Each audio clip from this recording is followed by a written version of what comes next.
Wapendwa wanafamilia ya Mungu, tusimame imara katika imani. Haleluya!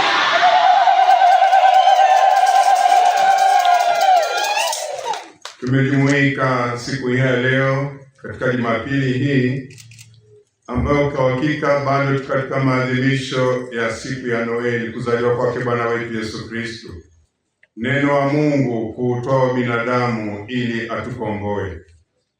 Ni upendo wa Mungu kwetu sisi wa dhambi hivi kwamba alimtoa mwanaye wa pekee ili atukomboe.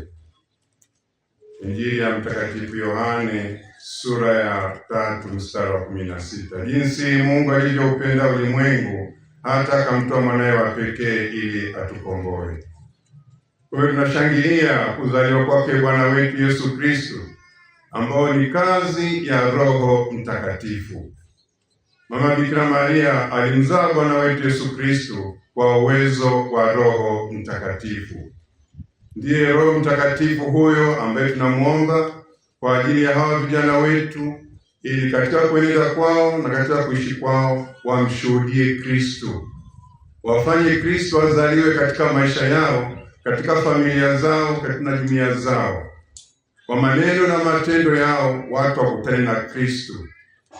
Yote inawezekana wakiongozwa na Mungu Roho Mtakatifu. Na sisi ambao tumeshampokea Mungu Roho Mtakatifu, maadhimisho haya yahuishe uwepo wa Roho Mtakatifu katika maisha yetu, kwamba na sisi mahali tulipo, katika familia zetu, katika shughuli zetu za kazi, watu wakutane na Kristo, Kristo mwenye upendo. Kwa njia huyo Mungu Roho Mtakatifu tunaalikwa kushuhudia imani hiyo, imani katika Kristo aliyezaliwa, akateswa, akafa na akafufuka. Ndivyo tunavyokiri katika imani. Ndio msingi wa imani yetu. Yesu alizaliwa kwa uwezo wa Roho Mtakatifu, akateswa, akafa na akafufuka. Wajibu wetu sisi ni kumshuhudia Kristo, kumtangaza Kristo, kuwafanya watu wakutane na Kristo kwa maneno na matendo yetu. Ndivyo ilivyokuwa kwa mitume siku ya Pentekoste.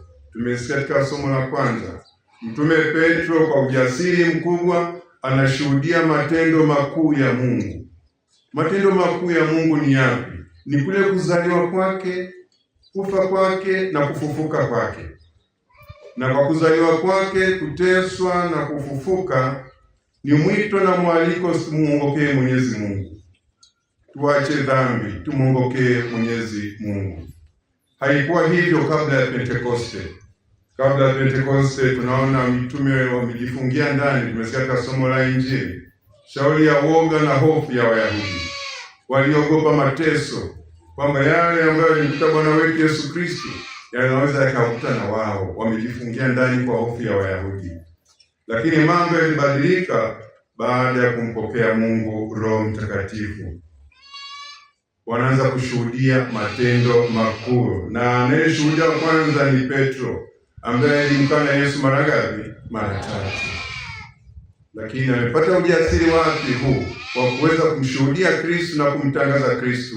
Ni kwa sababu ya uwepo wa Mungu Roho Mtakatifu. Wapendwa na familia ya Mungu, imani yetu huwa inapatwa na majaribu makubwa sana pale tunapokumbana na mateso. Mateso, mahangaiko ya kimwili na ya kiroho. Ndipo hapo tunakimbilia kutafuta mbinu mbadala za kuondoa mateso. Za kuondoa nini? Mateso. Wapo wanaenda kwenye mambo ya ushirikina, lakini wapo wengine wanaenda kwenye madhehebu mengine ambayo yanamhubiri Kristo ambaye anaondoa mateso yote. Kristo ambaye anatajirisha tu. Natoka hapo umeombewa, unakuta nyumbani pesa zimejaa kule sebuleni. Pesa zimejaa.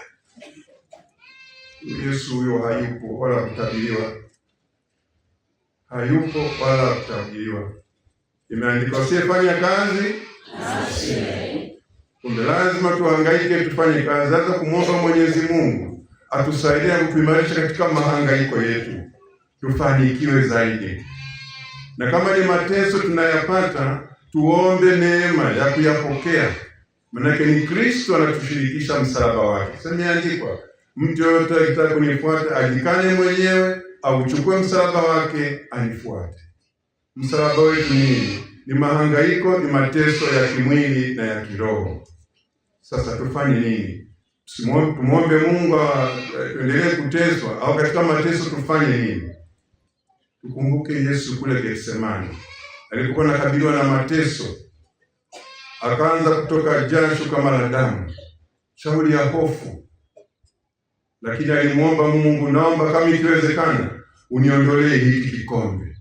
Yesu hakuwa tayari kukabiliana na mateso, lakini alimalizia maneno akisema kwamba si kama nitakavyo mimi, bali kama utakavyo wewe. Haleluya! Yeah. Kumbe kama ni mapenzi ya Mwenyezi Mungu kwamba tushiriki msalaba wa Bwana wetu Yesu Kristo, tunasali atuimarishe katika mateso. Mungu Roho Mtakatifu pekee ndiye anayetuwezesha kudumu katika imani hata katika mateso. Mifano ya mashahidi wa Uganda tulishausikia mara nyingi. Wenzetu walifungwa kwenye vitita vya kuni, wakachoma moto. Wakati wanaungua walikuwa wanaimba nyimbo za kanisani. Sasa ndipo najaribu kujiuliza maswali mengi. Wakina mama kule jikoni ukikaneka kaa la moto, utaimba wimbo wa Bikira Maria? Hawa walikuwa wanaungua.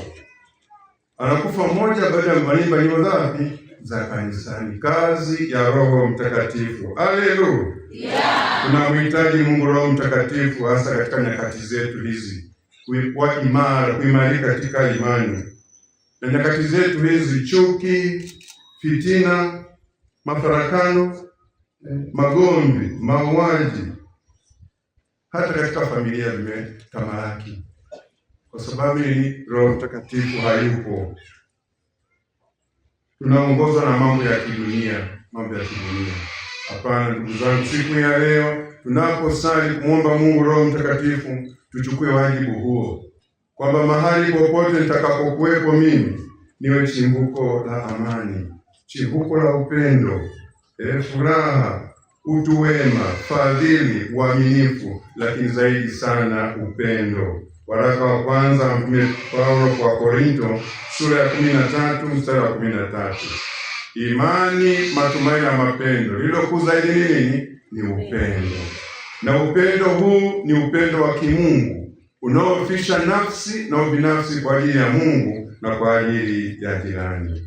Tusiwe chanzo cha chuki, fitina na mafarakano. Hapana. Watu wakutane na Kristo mpole katika maisha yetu, Kristo mwenye upendo, Kristo mwenye kufariji, Kristo mwenye kuhimiza na kutia moyo. Tusali katika siku hii ya leo, Mungu Roho Mtakatifu awashukie vijana wetu hawa ambao ni kanisa la leo na kesho, ili mahali popote walipo wawe chumvi, wawe mwanga katika jamii, katika familia, kwa kuishi upendo wa Kristo. Tumsifu Yesu Kristo. Yeah. Tusimame imara katika imani.